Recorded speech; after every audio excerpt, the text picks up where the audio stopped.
Welcome back to Gavel Queen, where courtroom battles meet high-stakes drama.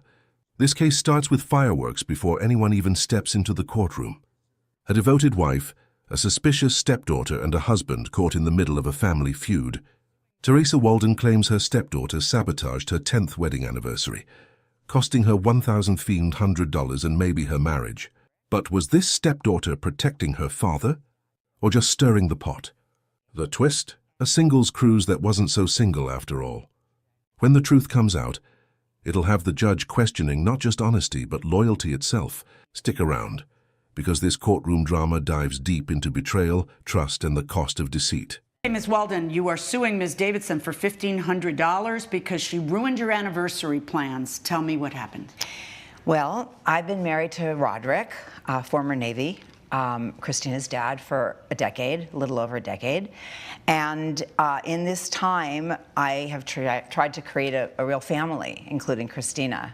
Anyway, I finally planned a 10th year anniversary party for all of us. And as a surprise to my husband, I took care of the whole thing. I put down $1,500 of my own money. And just about a week before the party, Christina decided to kind of plant seeds of doubt in her dad's mind as to whether he could trust me or not. And of course, the party fell apart, and Roderick and I fell apart for a period. What was it she said to him? She told her dad, baselessly, that something was going on that led him to the conclusion that I might be cheating on him. And where did she get that idea?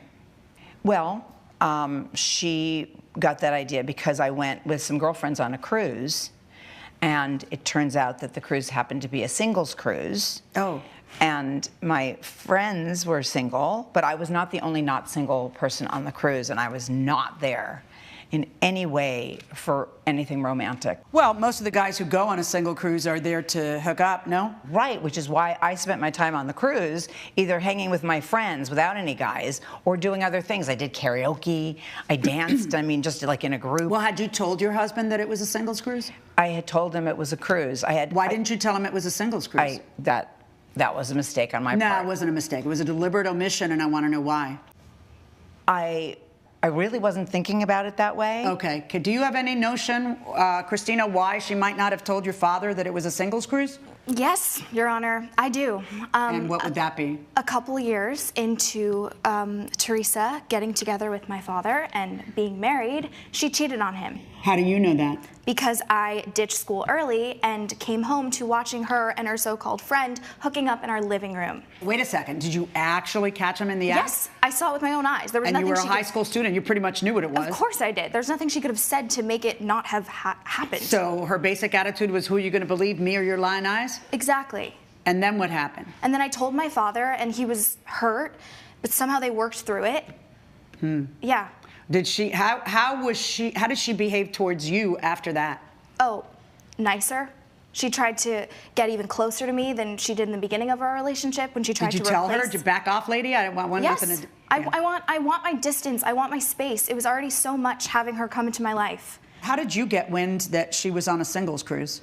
Well, I saw a social media post that one of her friends posted, and it had a picture of her and the cruise that she was on, and I looked up the cruise. I mean, it has the word love in it, Your Honor. I have a photo of it right here. It's called Let me see it. Royal Waves Love Cruise. Love Cruise. Okay, so you looked it up to find out what kind of cruise it was? Yes, I mean, it's in the title. And?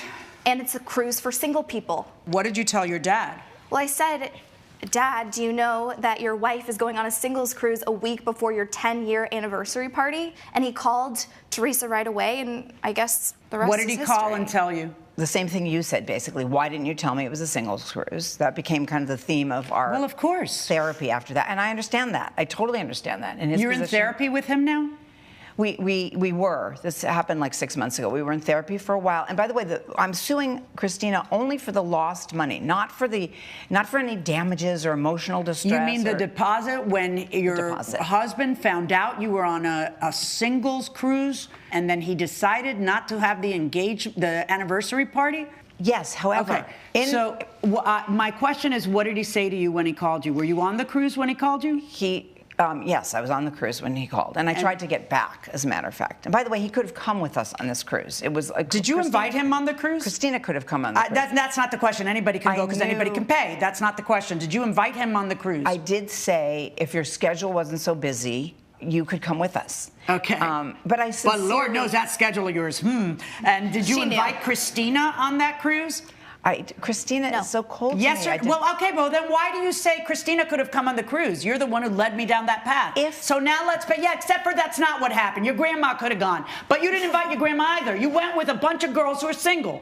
And that's why he's mad that you didn't say something. Because if you're not hiding anything, then you say, hey, listen, how do you feel about me going on a singles cruise? I know we have a bad history. I know we have trust issues. I know I've failed you before. I want you to know that I'm just going because my friends are going.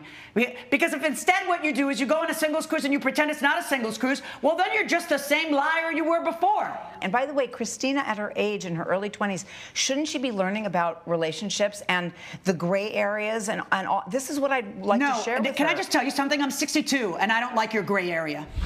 Coming up on Justice for the People. I'm trying to understand how that is Christina's fault. Because what? Because she did the natural thing, which is to be suspicious of you because she caught you boinking another man on her father's couch. And later. I don't think I should be fully responsible for somebody else's hit and run accident when you're parking in a completely viable parking spot on 2nd Street. That she told you not to park in a street she told you not to park in. There is no planet on this earth where I would not have told my husband, hey, are you okay if I go on this? And let me just say that if my husband were to say to me, I'd like to go with the boys, that's where it ends right there. Okay? Much less on a singles cruise. Okay? I don't understand you. You obviously are married to a man who that matters to. You chose to be a liar again. And you're blaming it on the stepdaughter? I'm not blaming that on the stepdaughter. Well, you're blaming on her that she actually snooped and found out you snooped, right? How did you found out it was a singles cruise because you saw the picture on Instagram? On her friend's Instagram, because she had posted nothing from the entire trip, which is super sketchy. There's nothing the on reason her I didn't social media. So then you went on her friend's Instagram. Yes. Well, I saw it in her photo. She was tagged in it. So you tell your dad what exactly were your exact words?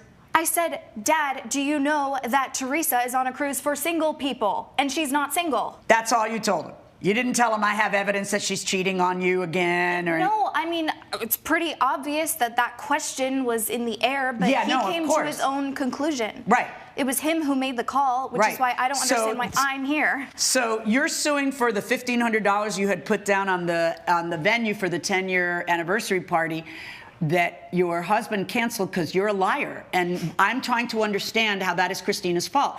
Because what? Because she did the natural thing, which is to be suspicious of you because she caught you boinking another man on her father's couch.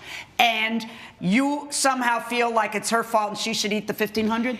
It would be really different if I cheated again. Well, and all she did was tell him the truth, which is she went on a singles cruise. Did you know that? No, hell no, I didn't know that. And then he calls you and says, why wouldn't you tell me? And be honest. Oh, because then I wouldn't be able to go.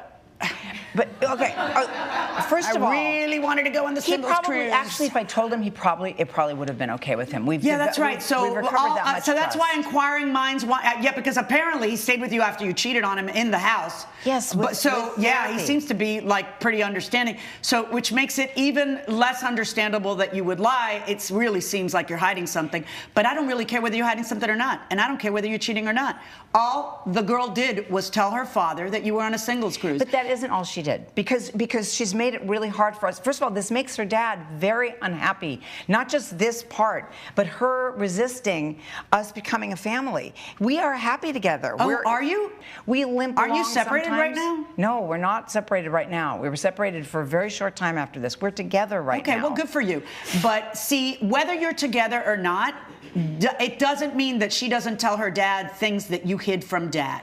Because her loyalty is to dad. I know. Because she walked in as a high school student to you stooping another man. I know, and that's traumatic. Oh, There's you no think? question. So you got a lot of nerve thinking she should just get over it. I don't think that. Well, you I do, don't. because you're sitting here. First of all, you've had the nerve to file a lawsuit, which I find amazing. And second of all, you're standing here saying, why can't she learn about relationships? But her attitude towards me started way before the thing happened in high school. You know, she saw the writing on the And wall. even She that, read the tea I don't think leaves. that's whatever. why. Listen, I don't care.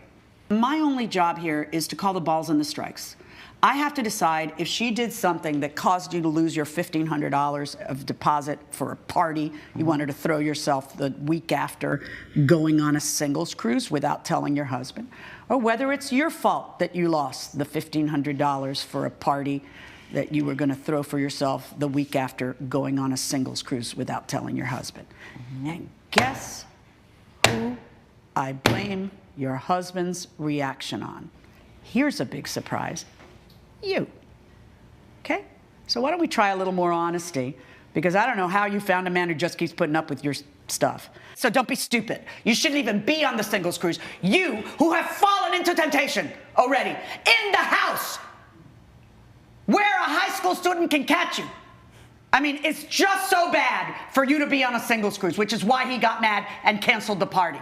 So eat the $1,500, but I'm not going to make Christina eat it. Verdict for the defendant. Lena Morgan claims she loaned her car to a neighbor, but it was damaged after he parked it where she told him not to. Billy Wright says the dents were a result of a hit and run, so he's not responsible for the repairs. Okay, Ms. Morgan, you are suing Mr. Wright for $950 because he parked your car on a particular street you had told him not to when he borrowed it. Tell me what happened. We are neighbors, and one morning I came out. His hood was up. His car wasn't starting. So I offered to lend him my car. Is this the first time you loaned him your car? First time I've loaned him my car. Did you say anything to him about the car before he took it? So I told him to avoid parking on 2nd Street because 2nd Street has been notoriously bad for car accidents. And he went to work. I even sent him a text message later that night reminding him to avoid parking on 2nd Street. Okay. The next morning when I came out, it was like 7 a.m. because I was going to walk my dog. I noticed my car wasn't in the driveway, which is a shared driveway. And so I texted him being like, where's my car? He texted, sorry, just woke up, but your car is parked in the street. And I said, where? And he said, on 2nd Street. So then I walked over to 2nd Street to find my car literally on the sidewalk because a car had hit it. I texted him right away and said, you need to meet me down at my car. I have pictures of the car. Yeah, let me see. I have the paper versions. I also have the bigger versions. Thank you. Oy. What happened was the hit and run hit me from behind, and then my car went into the car that had been parked in front of me. Oh, I see. Did he offer to pay for the damages? When I said, you're responsible for this, he offered to pay for the towing, which was $175, not for any of the damages, and has refused to pay for any of the damages, including the $300 for tires and the $475 for the dents to be removed from the bumpers. Well, that's actually very cheap for the dents to be removed. Yeah. Now it's your turn, Mr. Wright. I come home at around 12:30 to find that the driveway is full of cars, including her boyfriend's truck. Of course, you texted her and told her that, right? Correct. What did you text her? I said, hey, just got home, the driveway isn't clear. This was about 12:45. And no what, response. did she respond? She did not. Coming up, What do you think? The car's gonna get hit and end up on the sidewalk with 2 damaged tires to the tune of $1,000 damage?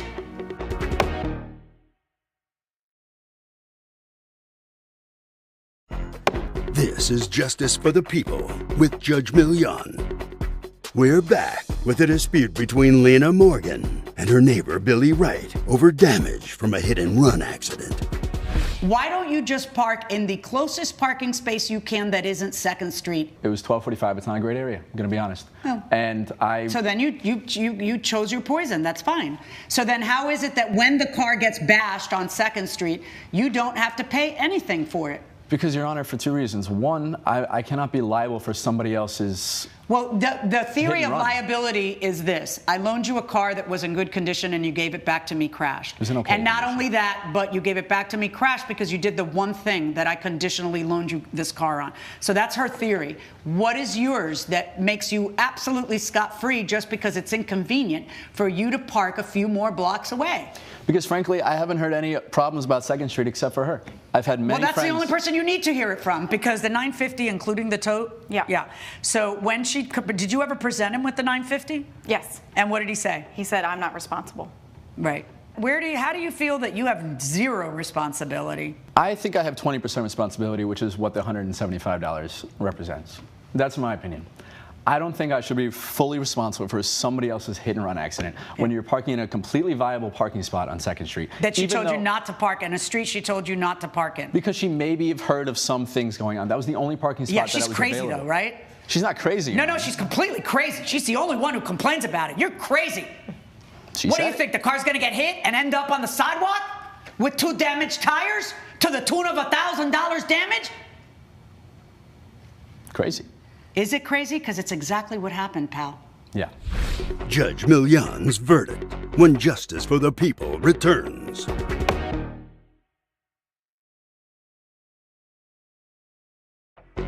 This is Justice for the People with Judge Million. I don't understand how you think that $100 and something tow fee gets you out of hot water, because we have two things going on here. We happen to have that she told you don't park there. But the other thing we happen to have is something completely separate. Even if she hadn't told you not to park there, there is a different burden on a person who borrows a car. Your burden is to bring it back the same way you found it. But when you borrow a car, what you're saying is, I will return it in the condition in which you loaned it to me, which is a higher burden than than anything else. If anything happens, it's on me, including a hit and run. It's on me. I got to take care of it, and I'll chase, for area cameras to find out who the hit and run guy was or whatever. Or I just eat it. I run the risk. I eat it.